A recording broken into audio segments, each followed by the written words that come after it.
Welcome to our channel. నేను నవీన్.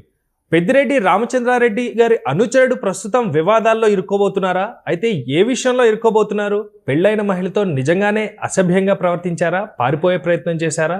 ఇలాంటి అన్ని ప్రశ్నలకి కూడా ప్రస్తుతం నడుస్తున్న ఈ టాపిక్ పైన మనతో మాట్లాడడానికి పొలిటికల్ అనలిస్ట్ శ్రవణ్ గారు ఉన్నారు. సార్తో మాట్లాడదాం. నమస్తే అండి. నమస్తే అండి. ప్రస్తుతం పెద్దిరెడ్డి గారి అనుచరుడు పెళ్లైన మహిళతో పారిపోవడానికి యత్నించినట్టుగా YCP social media wing person కూడా దీంట్లో ఇన్వాల్వ్ అయినట్టుగా రకరకాల కథనాలు వినిపిస్తున్నాయి. అయితే ప్రస్తుతం వాస్తవ పరిస్థితులు ఎలా ఉన్నాయి, విషయానికి వస్తే ఏం మాట్లాడాలి? వైఎస్ఆర్ పార్టీకి చెందినటువంటి publicity working president, publicity wing అని ఉంటుంది, దాని ప్రెసిడెంట్ ఎవరంటే హరిప్రసాద్ రెడ్డి గారని, వైఎస్ఆర్ పార్టీ ప్రధాన అనుచరుడు నాయకుడు. ఇతను చిత్తూరు జిల్లా పెద్దిరెడ్డి, వైఎస్ఆర్ పార్టీ పెద్దిరెడ్డి గారి యొక్క ప్రధాన అనుచరుడిగా ప్రసిద్ధికి ఎక్కాడు. సో మొత్తం మీద పెద్దిరెడ్డి గారి శిష్యుడు. ఈయన ఏం చూస్తున్నాడంటే వైఎస్ఆర్ పార్టీ పబ్లిసిటీ వింగ్ను ఇన్ఛార్జ్గా వ్యవహరిస్తున్నాడు. ఇంతవరకు బాగానే ఉంది. అయితే ఇతను అదే వైఎస్ఆర్ పార్టీకి చెందినటువంటి ఒక సర్పంచ్ యొక్క భార్యతోడు సన్నిహితంగా ఉంటున్నాడనే ఒక అపవాదే కాదు, ఇది స్వయాన తన భర్తే, అంటే ఆ మహిళా సర్పంచ్ యొక్క భర్తే ఈయన మీద దాడి చేయడం. అంటే వీళ్ళు రెడ్ హ్యాండర్గా వెహికల్లో ఎక్కడో ఉన్నప్పుడు దొరికించుకున్నట్టు అక్కడ భర్త ఆ వైఎస్ఆర్ పార్టీ హరిప్రసాద్ మీద దాడి, భార్య మీద దాడి చేయడం, ఇదంతా కూడా వీడియో సోషల్ మీడియాలో వైరల్ అవుతూ ఉంది. అంటే వాళ్ళు సన్నిహితంగా ఉండడాన్ని లేదా వాళ్ళు కలిసి తిరగడాన్ని ఈయన సహించట్లేడు. ఇది వాస్తవం. ఈ భర్తే చెప్తున్నప్పుడు మనం దాంట్లో ఏం జరుగుతుంది, ఇంకా అబద్ధం అని అనడానికి అవకాశాలు లేవు. మొత్తం మీద నిన్నగాక మొన్న జరిగినటువంటి జనసేన పార్టీ ఎమ్మెల్యే యొక్క రాసరీడలు మర్చిపోక ముందుకే దాన్ని స్ట్రాంగ్ కౌంటర్ ఇస్తూ వైఎస్ఆర్ పార్టీ నిన్న మొన్న 3 రోజుల నుంచి సోషల్ మీడియాలో ఉదరగొడతాము. అట్లాంటి సోషల్ మీడియాకు ఇప్పుడు ఇట్లాంటిది వార్త బయటికి రాగానే కొంచెం వాళ్ళని ఆటోమేటిక్గా మళ్ళీ వీళ్ళు ఎదురు దాడి చేయడం, అధికార పక్ష ఎదురు దాడి చేయడానికి అయితే అస్త్రం ఇచ్చినట్టుగా అయింది. అయితే అతను పెద్ద ఎమ్మెల్యే అయినప్పటికీ, ఇతను మామూలు ఇన్ఛార్జి పార్టీ కార్యకర్త అయినప్పటికీ ఇష్యూ అయితే పార్టీలో స్త్రీల పట్ల అనుచితంగా ప్రవర్తిస్తున్న తీరును మనం ఇప్పుడు ఆలోచించాల్సిన. ఎందుకంటే అధికారిక హోదా ఉండి సమాజం కోసం పనిచేస్తామన్నట్టు ఈ రాజకీయ నాయకులు సమాజంలో ఉన్నటువంటి సమస్యలు తీరుస్తామని చెప్పి కంకణం కట్టుకున్నట్టుగా వీళ్ళు మాట్లాడే వ్యవహారాలు కాస్త తీరా వాళ్ళు స్త్రీ పట్ల ఇట్లా వ్యామోహంతో, ఇంత బలహీనతోటి, ఇంత సైకాలజీ షాడిజంతో ప్రవర్తిస్తున్న తీరు చూస్తే మనం అది ఏ పార్టీ అయినా సరే బాధపడాల్సిన విషయం. ఎందుకంటే స్త్రీ ఎందుకో అవసరాల రీత్యా తన ఉద్యోగం కోసం బయటకు వస్తుంది, లేదా ఇట్లా ఈమె సర్పంచ్గా అంటున్నారు, ఈమె కూడా ఏదో పని చేయడానికి, రాజకీయంగా సేవలు చేయడానికి, ప్రజల్లోకి తిరగడానికి అవకాశంగా తిరుగుతున్నప్పుడు పార్టీ కార్యకర్తగా తిరుగుతున్న స్త్రీని ఈ విధంగా మాయతోటో మభ్యతోటో లేదా జస్ట్ టెంప్టింగ్ లాంటి అవకాశాలు ఇస్తామను, ఏదో ట్రాప్ చేసి ఇట్లా వివాహేతర సంబంధాలకి, ఎందుకంటే వైవాహిక జీవితంలో ఉన్న స్త్రీతోటి ఇట్లా వ్యవహారాలు చేయడం.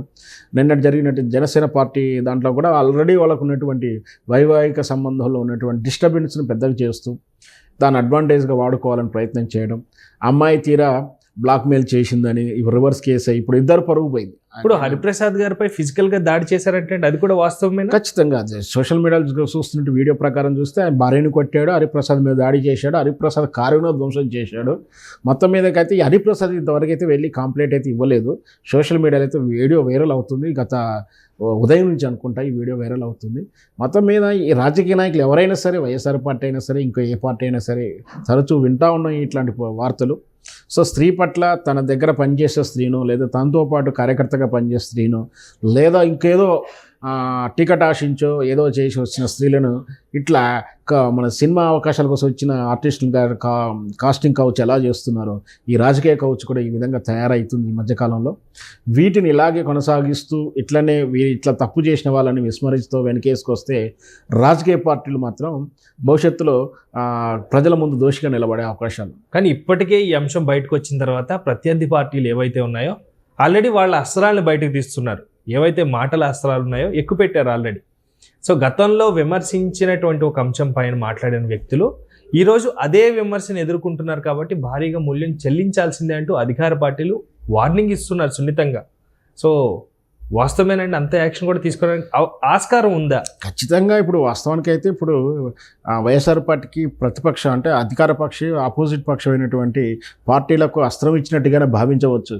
కాకపోతే ఇప్పుడు గతంలో వచ్చిన ఆరోపణలు రాజకీయ నాయకులు ప్రధానమైనటువంటి నాయకులు అంటే ఎమ్మెల్యే స్థాయి నాయకులు, మంత్రి స్థాయి అంటే క్యాడర్ ఉన్నటువంటి సీనియర్ పోస్టులు ఉన్నటువంటి వ్యక్తుల మీద ఆరోపణలు. ఇక్కడ ఒక సామాన్యమైనటువంటి ఒక పోస్టు హరిప్రసాద్ రెడ్డి అనే ఒక సోషల్ మీడియా పబ్లిసిటీ ఇన్ఛార్జ్ వీడియోగా ఏదో చేస్తుంటాడు. సో అంత పెద్ద నాయకుడు కాకుండా అవసరం వస్తే వైఎస్ఆర్ పార్టీ అతను సస్పెండ్ కూడా చేస్తుంది. పెద్ద నష్టమేం లేదు, కానీ ఆ మచ్చ మాత్రం వాళ్ళకి మిగిలిపోతుంది. ఆ అమ్మాయి ఎట్లా అంటే ఎదుటివారిని విమర్శించేటప్పుడు తను ధైర్యంగా విమర్శించకుండా తన పార్టీలో కూడా ఇట్లాంటి లొకలొకలు ఉంటే వాళ్ళకు కూడా కొంచెం మైనసే ఉంటుంది. మరి జగన్మోహన్ రెడ్డి గారు ఏ విధంగా స్పందిస్తారు, ఈ లేడీస్ పట్ల ఇటు అనుచితంగా వివాదంగా ఉన్నటువంటి వ్యక్తిని సస్పెండ్ చేస్తాడా, వాళ్ళని వెనకేసుకొస్తాడా చూడాలి. ఎందుకంటే మనం దువ్వాడ శ్రీనివాస్ గారి విషయంలో కూడా ఆయన పార్టీని సస్పెండ్ చేయడం, ఆ తర్వాత దాన్ని ఆ పార్టీకి అంటకుండా ఆయన ఏదో కాపాడుకునే ప్రయత్నం చేయడం ఇవన్నీ చూస్తూ ఉన్నాం కదా. మరి వెయిట్ చూద్దాం, రేపు మాపు మరి వైఎస్ఆర్ పార్టీ పార్టీ లీడర్లు దీని మీద ఏ విధంగా స్పందిస్తారో వెయిట్ చూడాలి. అసలు అయితే జగన్మోహన్ రెడ్డి గారు రీసెంట్గా పాదయాత్ర చేస్తా అంటూ ఒక ప్రకటన రిలీజ్ చేసిన తర్వాత ఇలాంటి అంశాలన్నీ కూడా పాదయాత్రకి ఇబ్బంది పెట్టడమే కాకుండా తలెత్తుకొని ఎవరినైనా మాట్లాడాలన్నా కూడా చిన్నబుచ్చుకునేతనంగా ఉన్నాయంటూ కూడా ప్రతిపక్షాలు ఎద్దేవా చేస్తూ ఉన్నాయి. ఖచ్చితంగా విలేకరులు అడిగినప్పుడు ఎవరో అడిగినా సమాధానం చెప్పలేక ఇబ్బంది పడే పరిస్థితులు వస్తుంటాయి. కాకపోతే అంత పెద్ద నాయకుడు వాళ్ళ రాజకీయ నాయకులు పోయి వస్తున్నప్పుడు వీటిని పెద్ద సమస్యగా చూడరు. వాళ్ళే ఎటు పోలరైజ్ చేయాలనో సమస్యను పోలరైజ్ చేస్తే అక్కడికి వెళ్ళంగా అట్రాక్ట్గా మాట్లాడు, ఎదుటి వారికి అవకాశం ఇవ్వకుండా వాళ్ళే దాన్ని మెస్మరైజ్ చేసేసి దాన్ని గోల్ చేసేసుకొని వాళ్ళుగా పోలరైజ్ రాజకీయాలు చేస్తారు. కాబట్టి ఇట్లాంటి ప్రస్తావన రాకపోవచ్చు అని నా ఉద్దేశం. Thank you.